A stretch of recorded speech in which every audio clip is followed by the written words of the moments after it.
Good morning friends, ನಿಮ್ಮ ಉಷಾ ಚಾನೆಲ್ಗೆ ಸ್ವಾಗತ ಸುಸ್ವಾಗತ. ಫ್ರೆಂಡ್ಸ್, ನಮ್ಮ ದೇಹಕ್ಕೆ ಊಟದ ಅವಶ್ಯಕತೆ ಹೇಗೆ ಇದೆ ಅಂತ ನಾವು ಭಾವಿಸ್ತೇವೆಯೋ ಹಾಗೆ ದೇಹ, ಮನಸ್ಸು, ಆತ್ಮಕ್ಕೆ ರೇಖೆ ಬೇಕೇ ಬೇಕು. ನಮ್ಮ ದೇಹಕ್ಕೆ ಆಹಾರದಿಂದ ಸಿಗದೇ ಇರುವ ವಿಟಮಿನ್, ಪ್ರೋಟೀನ್, ನ್ಯೂಟ್ರಿಷಿಯನ್ಸ್ ಹಾಗೂ ಹಾರ್ಮೋನ್ಗಳಿಗೆ ಶಕ್ತಿ ರೇಖೆಯಿಂದ ಸಿಗುತ್ತದೆ. ಆಧ್ಯಾತ್ಮಿಕ ಮತ್ತು ವಿಜ್ಞಾನಗಳ ಮಿಶ್ರಣವೇ ರೇಖಿ. ಹಾಗಾದರೆ ರೇಖಿ ಅಂದರೆ ಏನು? ಬನ್ನಿ ತಿಳ್ಕೊಳ್ಳೋಣ. ರೇಖಿ ಜಾಪಾನಿ ಪದ ಈ ರೇಖಿ. ರೇ ಎಂದರೆ ಬ್ರಹ್ಮಾಂಡ, ಖಿ ಎಂದರೆ ಶಕ್ತಿ. ಒಟ್ಟಾರೆಯಾಗಿ ಬ್ರಹ್ಮಾಂಡದ ಶಕ್ತಿ ಎಂದರ್ಥ. ಭಾರತೀಯರು ಶಿವಶಕ್ತಿಯರ ಚೈತನ್ಯ, ಆಧ್ಯಾತ್ಮಿಕ ಶಕ್ತಿ, ಚಿತ್ತಶಕ್ತಿ, ವಿಶ್ವಶಕ್ತಿ, ಪ್ರಾಣಶಕ್ತಿ, ಪ್ರಕೃತಿಯ ಶಕ್ತಿ ಅಂತ ಕರೆದ್ರೆ, ಆಂಗ್ಲ ಭಾಷೆಯಲ್ಲಿ ಕಾಸ್ಮಿಕ್ ಎನರ್ಜಿ, ಡಿವೈನ್ ಎನರ್ಜಿ, ಇನ್ನೂ ಹಲವಾರು ಹೆಸರುಗಳಿಂದ ಕರೆಯುತ್ತೇವೆ. ಜಪಾನಿ ಅಲೋಪತಿಕ್ ಪ್ರಾಧ್ಯಾಪಕರಾದ ಮಿಕಾವೊ ಉಸುಯಿರವರು ರೇಖಿಯ ಪಿತಾಮಹ. ರೇಖಿ ನಮ್ಮ ದೇಹದ ಸುತ್ತಲೂ ಸುತ್ತುತ್ತಲೇ ಇರುತ್ತದೆ. ಮೆಡಿಸಿನ್ಸ್ ಇಲ್ಲದೆಯೇ ಕಾಯಿಲೆಗಳನ್ನು ಗುಣಪಡಿಸುವ ವಿಧಾನವಾಗಿದೆ ರೇಖಿ. ಯೋಗದ ಹಾಗೆ ಸರಳ. ಕಾಯಿಲೆ ಬಂದಾಗ ಯೋಗ ಪ್ರಾಣಾಯಾಮಗಳನ್ನು ಮಾಡಲಾಗುವುದಿಲ್ಲ.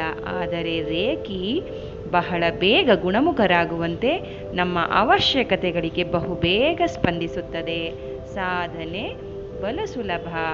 ದಿನದ 1 ಗಂಟೆ ಸಾಧನೆಯಿಂದ ಗುಣಮುಖರಾಗಬಹುದು. ಇದೊಂದು ಸ್ಪರ್ಶ ಚಿಕಿತ್ಸೆ ಹಾಗೂ ದೂರದಲ್ಲಿರುವ ಯಾವುದೇ ವ್ಯಕ್ತಿಯನ್ನು ಹೀಲಿಂಗ್ ಮುಖಾಂತರ ಗುಣಪಡಿಸುವ, ನಿರೋಗಿಯನ್ನಾಗಿಸುವ ಚಿಕಿತ್ಸಾ ವಿಧಾನವಾಗಿದೆ. ಬನ್ನಿ ರೇಖಿಯ ಉಪಯೋಗಗಳನ್ನು ತಿಳಿದುಕೊಳ್ಳೋಣ. ರೇಖಿ ಪರಮಾತ್ಮನ ದಿವ್ಯ ರೂಪವನ್ನೇ ನಮ್ಮ ದೇಹದಲ್ಲಿ ಕಾಣುವಂತೆ ಮಾಡುತ್ತದೆ. ಭವ ರೋಗಗಳಿಗೆ ಸಿದ್ಧೌಷಧ.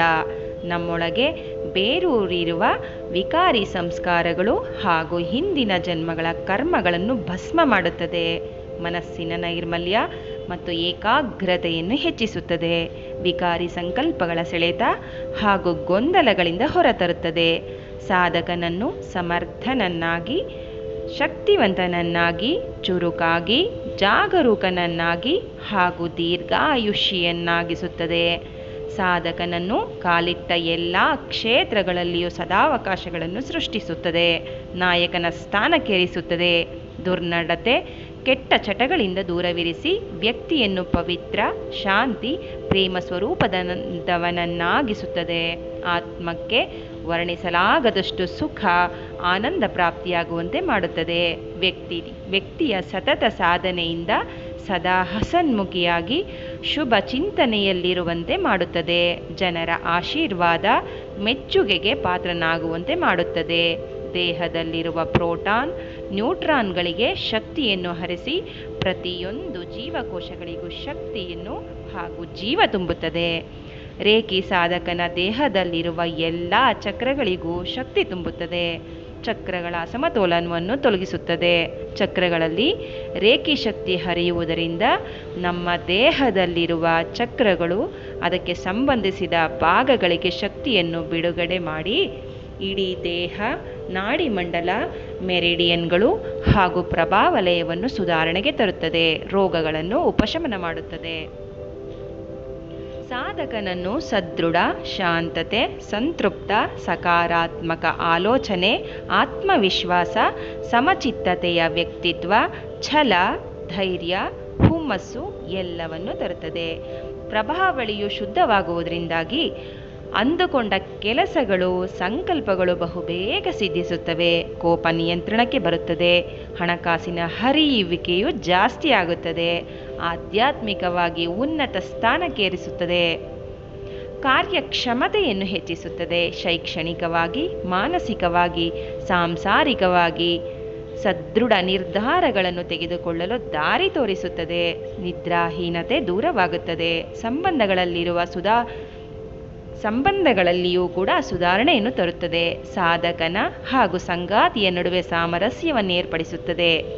ಸಾಧಕನನ್ನು ದ್ವೇಷಿಸುವ ವ್ಯಕ್ತಿ ತಂತಾನೇ ದೂರವಾಗುವಂತೆ ಮಾಡುತ್ತದೆ. ವಿದ್ಯಾರ್ಥಿಗಳಿಗಿಂತೂ ರೇಖಿ ಒಂದು ವರದಾನವೇ ಸರಿ. ಏಕಾಗ್ರತೆ, ನೆನಪಿನ ಶಕ್ತಿಯನ್ನು ಹೆಚ್ಚಿಸಿ ಒಳ್ಳೆಯ ಅಂಕ, ಒಳ್ಳೆಯ ಸಾಧನೆ ಮಾಡಲು ಉತ್ಸುಕನನ್ನಾಗಿಸುತ್ತದೆ. ಟಿವಿ, ಮೊಬೈಲ್, ಕಂಪ್ಯೂಟರ್ನಿಂದಾಗುವ ಕಣ್ಣಿನ ತೊಂದರೆಗಳು, ಶ್ರವಣ ದೋಷ,